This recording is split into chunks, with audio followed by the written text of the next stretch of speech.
Maison Adam. Bonjour tout le monde, je présente aujourd'hui le nouvel amplificateur réseau RN600A de Yamaha qui se détaille 999 $ et c'est un bel exemple de ce que doit être un bon rapport qualité-prix aujourd'hui dans le domaine de l'audio en 2024. D'abord, il y a la qualité de finition. Pour un appareil de ce prix, on apprécie de voir que Yamaha a conservé un boîtier entièrement métallisé, les potentiomètres à l'avant, ainsi qu'une bonne partie de sa technologie de montage top art qui est généralement utilisée sur ses produits haut de gamme.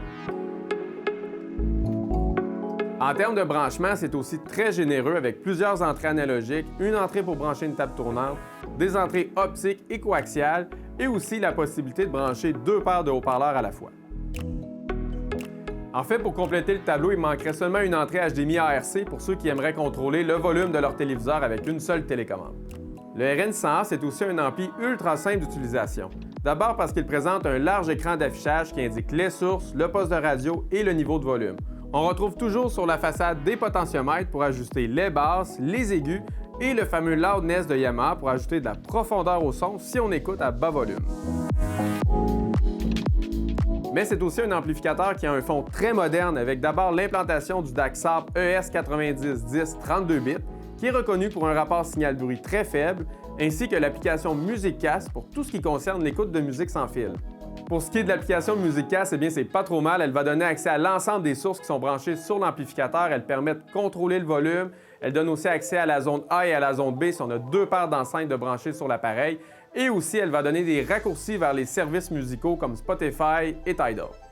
Bref, dans l'ensemble, si on compare le système MusicCast de Yamaha avec ce que propose Marantz avec son système EOS ou encore Cambridge avec son système Stream Magic, on s'aperçoit quand même que Yamaha a encore un peu de rattrapage à faire.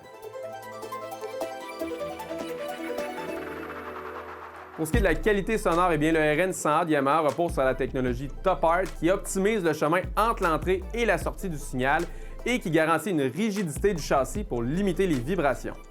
Pour ce qui est de la puissance, on retrouve 80 watts RMS par canal en 8 ohms, ce qui est suffisant pour la majorité des haut-parleurs de petite et moyenne taille avec une sensibilité moyenne.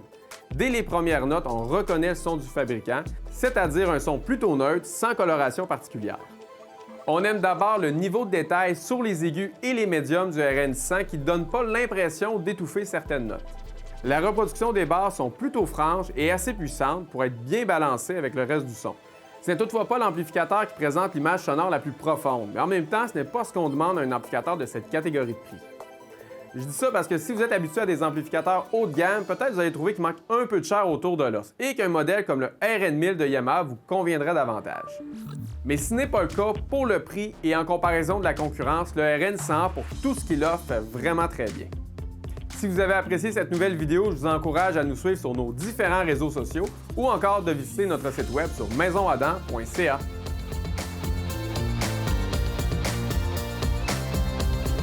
Maison Adam. Bienvenue dans la technologie.